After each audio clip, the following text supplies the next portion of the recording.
ముఖ్యమంత్రి గారు మాట్లాడే ముందు సార్ రెండు విషయాలు చెప్పాలనుకున్నాను సార్.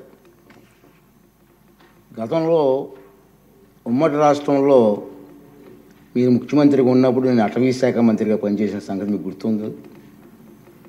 అప్పుడు మీరు ఒక కార్యక్రమం చేపట్టారు, అందరికీ సంతోషకర కార్యక్రమం అది గుర్తు చేయాలని మీ సమావేశం మీకు తెలియజేస్తున్నాను.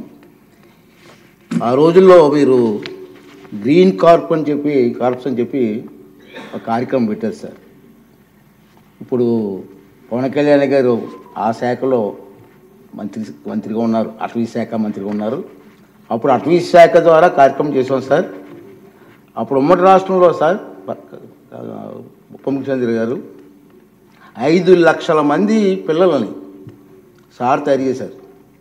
హై స్కూల్స్ నుంచి జూనియర్ కాలేజ్ నుంచి. విద్యాశాఖ మంత్రి గారు కూడా ఇక్కడ ఉన్నారు సార్, మీరు కూడా వినాలి సార్. 5 లక్షల మంది కుర్రవాళ్ళని పిల్లలు తయారు చేసి గ్రీన్ కార్ప్ అని పేరు పెట్టాం. సార్ ఆఫీసులో కూర్చొని ఒక పిలిపిస్తే 5 లక్షల మంది ఒకే రోజు 5 లక్షల మొక్కలు ప్లాంటేషన్ చేసేస్తారు. అటువంటి కార్యక్రమం అనకూడదు, నోరు జరుగుతుంది నాకు.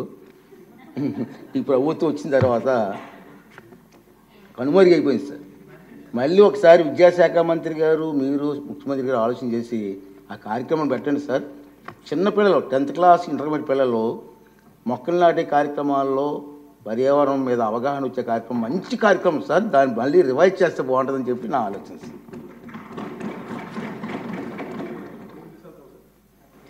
కాదు, ఏది అడిగినా డబ్బులతో ముడిపడింది సార్. నా భయం ఏంటంటే గతంలో ఒక సినిమా ఉంది సార్, జల్సా అని.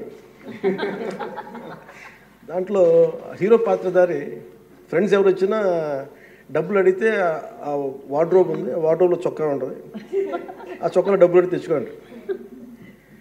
సో ప్రతిసారి వెళ్ళను, ఒక్కో ఫ్రెండ్ అడిగితే డబ్బులు కట్టి అక్కడ తెచ్చుకోండి. ఒకసారి ఉంగరం తీసుకుంటూ ఉంటారు. 3 సార్లు అయిపోయి 5వ సారి కూడా వచ్చిన తర్వాత అసలు ఎవరైతే చొక్కా పోయి అతను బయటకు వస్తాడు. ఏముంది ఆ చొక్కా దాంట్లో బొక్క తప్ప ఏముంది దాంట్లో. మాకు ఇబ్బంది ఏముందండి అధ్యక్ష, ఇది మేము ఏదన్నా అడుగుదామంటే వీళ్ళు ఖజానాన్ని లూటీ చేసి వెళ్ళిపోయారు అధ్యక్ష. వాళ్ళు ఎందుకు ఫేస్ చేయలేకపోతున్నారంటే మన మీద కోపం కాదు, మనల్ని ఫేస్ చేయలేక, మన ద్వారా ప్రజల్ని ఫేస్ చేయలేక. సో మాకు ఉన్న నమ్మకం ఏంటంటే గతంలో కూడా మీరు తీసుకొచ్చింది గౌరవ ముఖ్యమంత్రి చెప్పారు అధ్యక్ష, అది హరితవనం అది మేము తిరిగి రివైవ్ చేస్తాం అధ్యక్ష. ఈసారి ఒక యూనిక్ సొల్యూషన్తో పట్టుకుంటాం. మనకి మొక్కలకు కానీ వీటికి దేనికి సంబంధించిన సరే మన ముఖ్యమంత్రి మీరు కంప్లీట్ సొల్యూషన్స్ అండి. మీరు ఏమనుకున్నారని చెప్పి మీరు గౌరవ అధ్యక్షులు గారు చెప్పింది దీన్ని ఖచ్చితంగా ముందుకు తీసుకెళ్తాం అధ్యక్ష. దీన్ని నాకు భయం ఏంటంటే కొత్త ప్రపోజల్ తీసుకెళ్తే మీరు ఎకనామిక్ సొల్యూషన్ కూడా ఒక ఫైనాన్షియల్ అవుట్లో వే అవుట్ కూడా పట్టుకొచ్చి నాకు చెప్పండి తప్ప మొత్తం కూర్చొని నా మీద డమ్ చేయకనే ఉంది. అందువల్ల మీరు చెప్పింది మేము ఎట్లా దాన్ని ముందుకు తీసుకెళ్ళాలని మేము ఆలోచించి వారి దృష్టికి తీసుకెళ్ళి ఇది ఖచ్చితంగా దాన్ని ముందుకు తీసుకెళ్తాం అధ్యక్ష. మీరు చెప్పిన ఒక 10 times ఎక్కువ చేస్తాం అధ్యక్ష. మీరు 500 మేము 50 లక్షలు చేస్తాం అధ్యక్ష. అది ఏదో నాటేసి వెళ్ళిపోవడం కాదు అధ్యక్ష, దాన్ని తిరిగి తీసుకొచ్చి. ఎందుకంటే మాకు ముఖ్యమంత్రి గారు మాకు చాలా క్లియర్ కట్ ఇది ఇచ్చారు అధ్యక్ష, 50% గ్రీన్ కవర్ కావాలనేది. మనం వెళ్ళే లోపు మనకి నెక్స్ట్ ఎన్నికలు వచ్చే లోపు మేము దాన్ని ఖచ్చితంగా పూర్తి చేస్తాం అధ్యక్ష. This our commitment.